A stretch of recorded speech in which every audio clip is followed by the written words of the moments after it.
Yo, what's happening, guys? It's Unhost here, and today I'm going to be showing you my silent furnace timer. Now, how this works is basically I've got two components over here.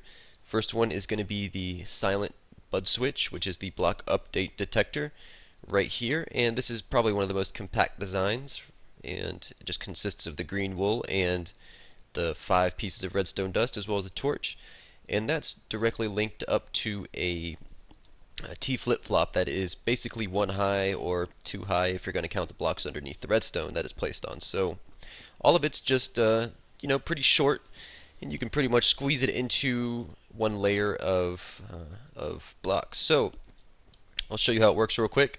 The first thing I'm going to do is just put a stick in there just to see how it works. So it'll be just a short timing. So the piston is extended while the furnace is on, and once the furnace turns off, in about, I believe, 8 ticks, it'll come back in. So I've got a couple examples of what you can do with the silent timer, and let's check it out. The first one right here is going to be a light detector.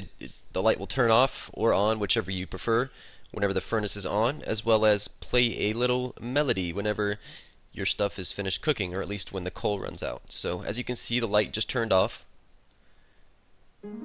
and it'll play a little tune, and the light will come back on once you're done. So you can put the light up above wherever you'd like. Obviously it's the exact same thing set up, except for the output for the T flip-flop is going to be leading into the pink wool over here, and hooked up to some note blocks with some timers, and just behind here is going to be the light, so obviously that will turn the light off. So let's check it out pretty much a little bit slower.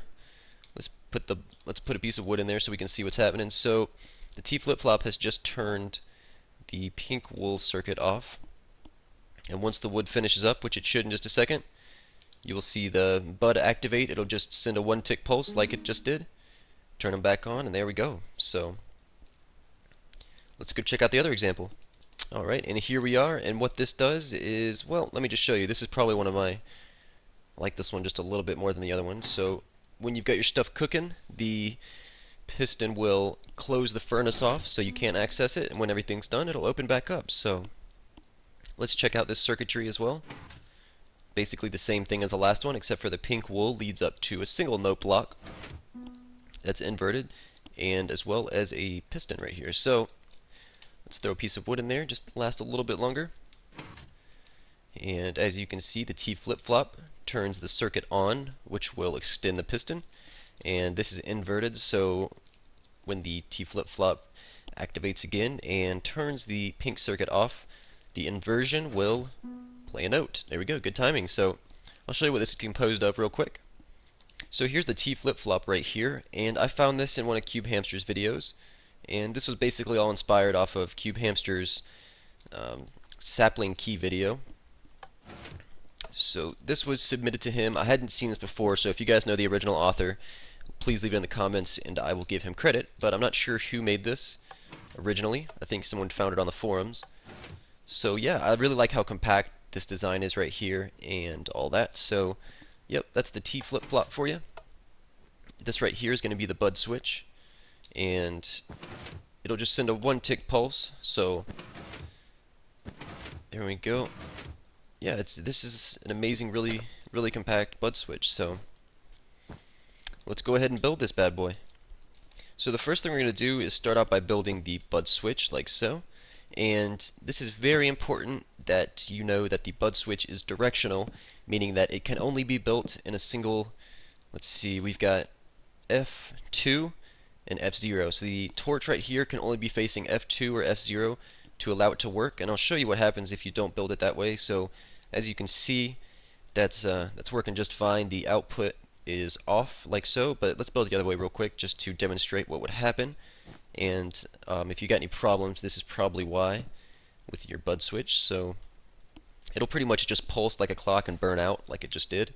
So let's get rid of that, and like I said, that's just a quick tip just in case you got any problems like that. So the next thing we're going to do is create an output for the bud switch. Will be right here. We'll set that to a full delay, a full 4-tick delay. Make sure that you set all the timings correctly or this will not work. So you'll place another block and place a torch like so.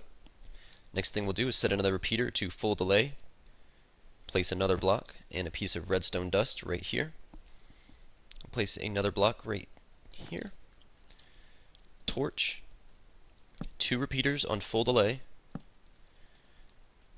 place 2 pieces of dust here, another block with a torch like so, repeater on 3 ticks, so click it twice. We'll have another block here, piece of dust here, torch right here, this will be your output, and the last thing right here, 1 tick, so do not touch it. Let's see how we did. Let us put our furnace right here. It can be anywhere, it could be above. As you can see, the piston acted like a T flip-flop is attached to it, because it is, and let's see, all the places the furnace could be here, here, as well as right here. So let's go ahead and get some food real quick to put in there. Alright, let's go ahead and put that in there. Light our furnace up, there we go. And obviously you guys can, get creative with this, make any kind of contraption you'd like, or use either of mine. And yeah, hope you guys enjoyed the video. If you guys have any questions about it, please leave it in the comments below. Hope you guys enjoyed. Thanks a lot. Adios.